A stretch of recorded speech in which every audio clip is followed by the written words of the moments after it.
বিপুল অঙ্কের টাকা বকেয়া ঠিকাদারদের। ডায়মন্ড হারবার সাব ডিভিশনের পিএইচইডি দপ্তরের কাছে গণডেপুটেশন ও বিক্ষোভ কর্মসূচি পালিত হলো আজ। জানা গেছে, মিশন জলজীবন সহ অন্যান্য প্রকল্পের বিপুল অঙ্কের টাকা বকেয়া আছে। সেই বকেয়া পাওনা অবিলম্বে পেমেন্টের দাবিতে আগামী 1 ডিসেম্বর বেলা 12টায় জনস্বাস্থ্য কারিগরি বিভাগ JKB'র সল্টলেক সেক্টর 5-এর দপ্তর চলো কর্মসূচির আয়োজন করা হয়েছে। এই বিষয়ে কি বললেন বিক্ষোভকারীরা, দেখতে থাকুন ডায়মন্ড হারবার থেকে আমাদের স্কাই নিউজের প্রতিনিধি বাইজিৎ মণ্ডলের বিশেষ প্রতিবেদন। দিকে দিকে আসতো 1 ডিসেম্বর থেকে চলো জেজেম সহ সমস্ত পেমেন্টের দাবিতে আমাদের চলো 1 ডিসেম্বর থেকে চলো আমাদের দাবিতে আমাদের অবস্থান চলছে পেমেন্ট করার দিতে হবে। যারা লেবার আমাদের কাজ করবে প্রত্যেকে বাড়ি এসে আমাদের বাড়িতে শান্তি পাচ্ছি না, আমাদের থাকার মতো অবস্থা নেই, তাই তো আমাদের রাস্তায় বসতে বাধ্য হচ্ছি। আমরা অনুরোধ করব, যেটা দাদা বলে গেছে যে কি সেন্ট্রাল কি স্টেট, এইটা আমাদের নয়। আমরা কাজ করেছি, কাজের গুণগত মান যথেষ্ট ভালো, সেটা আমি আপনি বলছি না, সেটা সেন্ট্রাল গভর্নমেন্টের রিপোর্ট করছে। আর গুণগত খারাপ, সেটা হচ্ছে আমরা টাকা পাচ্ছি না। এই দুটো বিস্তর ফারাক, কাজ ভালো করেছি টাকা পাচ্ছি না, এই ডিফারেন্সটা অনেকটাই। তাই আমরা অনুরোধ করবো, আপনারা যারা আধিকারিক আছেন আমাদের প্রতি মানবিক দৃষ্টিভঙ্গি নিয়ে আমাদের পাওনা টাকা যাতে তাড়াতাড়ি আমরা পেয়ে আপনাদেরকে যে বাকি অংশ যে কাজ আছে, আজকে গঙ্গাসাগর মেলা এখানে ঠিকাদারদের ভূমিকা যথেষ্ট। আরে ডিএম তো ডিএম এর কথা বলবেন, ডিএম তো কাজটা করবেন না, কাজটা করতে হবে কোনো না কোনো ঠিকাদারকে। আপনি কোনো না কোনো ঠিকাদারকে কাজটা করতে হবে, আধিকারিকরা কাজ করবেন না, কাজ করাবে, আর ঠিকাদার তো ওখানে নিয়োগ করতেই হবে। তাহলে আজকে আমরা যদি ঠিকাদাররা ঐক্যবদ্ধ হতে পারি, ঐক্যবদ্ধ হওয়ার চেষ্টা করছি আমরা, সেই জায়গায় যদি কোনদিন পৌঁছতে পারি, আমরা পারবেন তো গঙ্গাসাগর মেলা তৈরি করতে। গঙ্গাসাগরের মেলা আগামী দিনে যে গঙ্গাসাগরের মেলা নিয়ে সারা ভারতবর্ষ এগিয়ে থাকে, পশ্চিমবঙ্গে থেকে মাল নিচ্ছে 7 লাখ টাকা পাবে, রাতের ঘুম বন্ধ আপনার বাড়িতে 7 লাখ আসছে। আপনি একটা গিয়েন, আপনি পাইপ কোম্পানির থেকে পাইপ নিয়েছেন, আজকে পাইপ নেওয়ার পরেও আজকে টাকা পায় পাইপ কোম্পানি থাকছে। আমাদের প্রতিবাদ সেই জায়গাতে, সেই প্রতিবাদ করবো জন্য আসলে এসছি শেষবারে যখন কেমন অবস্থা বিষয়ে আমরা আগামী 1 তারিখ আমাদের সদর দপ্তর সেক্টর 5-এ আমরা যাব। আমাদের সারা পশ্চিমবাংলার থেকে সকল ঠিকাদাররা সেদিন ওখানে আসলে পড়বে, আমরা শান্তিপূর্ণ আন্দোলন করব। তার কারণ আমরা চুরি করিনি, আমরা কোনো চিন্তাই করিনি, আমরা কোনো অন্যায় করিনি, আমরা মেহনতের পয়সা চাইছি, আমরা আমাদের ব্যাংকের গচ্ছিত টাকা খরচ করে কাজ করেছি, আমরা আমাদের জায়গা জমি বাড়ি ভেড় সব মর্গেজ রেখে কাজ করেছি, আমরা আমাদের মা বোনের গলার সোনার হাতটা পর্যন্ত ব্যাংকে রেখে কাজ করেছি।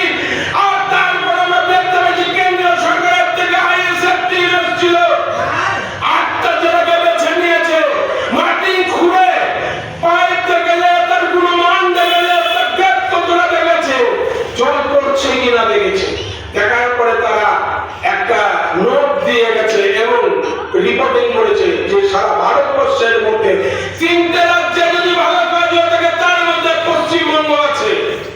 পশ্চিমবঙ্গের কাজ ভালো করবার ফল এটা, যারা কাজ করলো তারা আজকে রাস্তায়, তারা আজকে পথে বসে আছে, তারা আজকে এতদিন 1.5 বছর যাবত তারা অনুনয় বিনয় করে সাহেবদের ঘেরাও করে সাহেবদেরকে ডেপুটেশন দিয়ে করেছে, আজকে তারা বাধ্য হয়েছে মাইক লাগে মানুষকে জানাতে। মানে আমরা ঠিক করছিলাম যে আমাদের দক্ষিণ 24 পরগনা দীনবন্ধু ইউনিভার্সিটিতে জানাবার কলেজ থাকবে, বাকিদের বেসরকারি হাতে দেবেন, সেটা তো আলাদা পড়বে। তাই আমি একথা আরো যেটা সমগ্র চালু হওয়ার পরে পার্মানেন্ট যারা চাকরি করে তাদেরও কিন্তু চাকরিটা একটা অনিশ্চয়তার উপর দাঁড়িয়ে থাকে। দেখুন, আমরা সারা রাজ্য জুড়ে এই আন্দোলন চলছে। আগামী 1 ডিসেম্বর আমাদের সদর দপ্তর জেকেবি তথা সেক্টর 5-এ আমাদের সদর দপ্তরে আমাদের অবস্থান এবং ঘেরাও আছে এবং ডেপুটেশন আছে সারা রাজ্য জুড়ে। সারা রাজ্যের থেকে 40টা ডিভিশন আছে আমাদের সারা রাজ্যে, সেই 40টা ডিভিশন থেকে আমাদের সব ঠিকাদার ভাইরা আসবে। আজকে সত্যি কথা বলতে কি, আমাদের যে অর্থাৎ জল জীবন মিশন, যেটা স্বপ্নের একটা প্রকল্প ছিল প্রধানমন্ত্রী, পরবর্তীকালে আমরা মুখ্যমন্ত্রীকেও দেখেছি এই প্রকল্পের প্রতি তার খুব একটা আগ্রহ বেড়েছে। সেই জায়গাতে দাঁড়িয়ে আমরা কাজ করেছি, রাত দিন এক করে কাজ করেছি। আমাদের ঠিকাদার ভাইয়েরা কেউ কারোর বাড়ির সোনা দানা বন্ধক রেখেছে, কেউ কারোর জমি জায়গা ফ্ল্যাট বাড়ি সব বন্ধক রেখে কাজ করেছে, যে দুটো পয়সা পাবো সেই আশায়। 2024 সালের আগস্ট মাসে লাস্ট কিস্তির টাকা সেন্ট্রাল গভর্নমেন্ট থেকে আসে, তারপরে আর কোনো টাকা আসছে না। এখন আমরা আমাদের বক্তব্য, আমাদের এক্সিকিউটিভ ইঞ্জিনিয়ার ওয়ার্ক অর্ডার দিয়েছে, আমাদের দপ্তর ওয়ার্ক অর্ডার দিয়েছে, আমরা তাদের থেকে টাকা বুঝে নেব। কে দিল না সেটাতে আমরা যাব না। ওয়ার্ক অর্ডার আমাদের দিয়েছে, আমাদের হান্টারের চাবুকের মতন করে অ্যাসিস্ট্যান্ট ইঞ্জিনিয়ার এক্সিকিউটিভ ইঞ্জিনিয়াররা আমাদের দিয়ে কাজ করিয়েছে, রাত দিন এক করে কাজ করিয়েছে। সেটা টাকা আমাদের চাই। এটা আমাদের কোনো দয়ার টাকা নয়, চুরির টাকা নয়, কোনো দয়া ভিক্ষা নয়। আমাদের কেউ দয়া করছে না, আমাদের মেহনতের টাকা আমাদের দেবে, এটাই আমাদের দাবি। তবে হ্যাঁ, আমরা আপনাদের মাধ্যমে আরেকটা প্রস্তাবও রাখছি যে আমরা জানি এর টাকা কার কতটা দেওয়ার ক্ষমতা আছে কিনা জানি না, তবে আমাদের পশ্চিমবাংলার মুখ্যমন্ত্রীর প্রতি আমাদের একটাই আস্থা আছে। আমরা জানি উনি যদি সচেষ্ট হন, উনি যদি চেষ্টা করেন, কেন্দ্র সরকারের সঙ্গে আলোচনা করেন, প্রধানমন্ত্রীর সঙ্গে আলোচনা করেন, তাহলে আমাদের সমস্যার জট কাটতে পারে। সেই জন্য আপনাদের মাধ্যমে আমরা মুখ্যমন্ত্রীর কাছে আবেদন জানাচ্ছি যে শ্রীমতী মমতা বন্দ্যোপাধ্যায়, আপনি অন্তত এই 1.5 লক্ষ পরিবারকে আপনারা বাঁচান।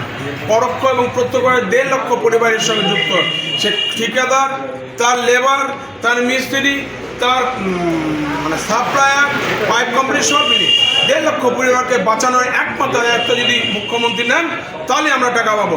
তবে বলছি, ছুটি পেয়েছে, আমরা গঙ্গাসাগর মেলার টাকা এখনো সম্পূর্ণ পাইনি। আমরা দেখতে পেয়েছি ডিএম অফিসের থেকে যে কাজগুলো তারা টাকা পেয়ে গেছে, আমাদের পিডব্লিউডির টাকা পেয়ে গেছে, সবাই টাকা পেয়ে গেছে, কিন্তু কেবলমাত্র পিএইচই পায়নি। সেই জন্য আমাদের দাবি, যে সেক্রেটারি মহাশয় আছেন তিনি মনে হচ্ছেন উনি ঘুমিয়ে আছেন, তার 10 দিন পর আমরা গান্ধী মূর্তিতে বসতে বাধ্য হব। কারণ একটাই কথা, এর আগে যে সেক্রেটারিরা টাকা আনতে পেরেছে, এই সেক্রেটারি মহাশয় কিন্তু টাকা আনতে পারছে না। ডিভিশন অফিসে আমরা assistant engineer, Ramnagar sub division অফিসে অ্যাসিস্ট্যান্ট ইঞ্জিনিয়ারকে দিতে যাচ্ছি, সিভিল ডিপার্টমেন্টকে আমরা দিচ্ছি। এবং আগামী 1 তারিখ আমরা সরাসরি আমাদের যে চিফ সেক্রেটারি, আমাদের দপ্তরের সেক্রেটারি, প্রিন্সিপাল সেক্রেটারি, তাকে আমরা দেবো।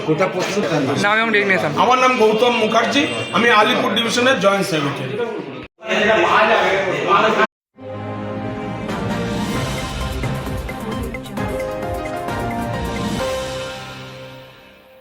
চলো 1 ডিসেম্বর জেকেবি চলো, দিকে দিকে আওয়াজ তোলো, 1 ডিসেম্বর জেকেবি চলো।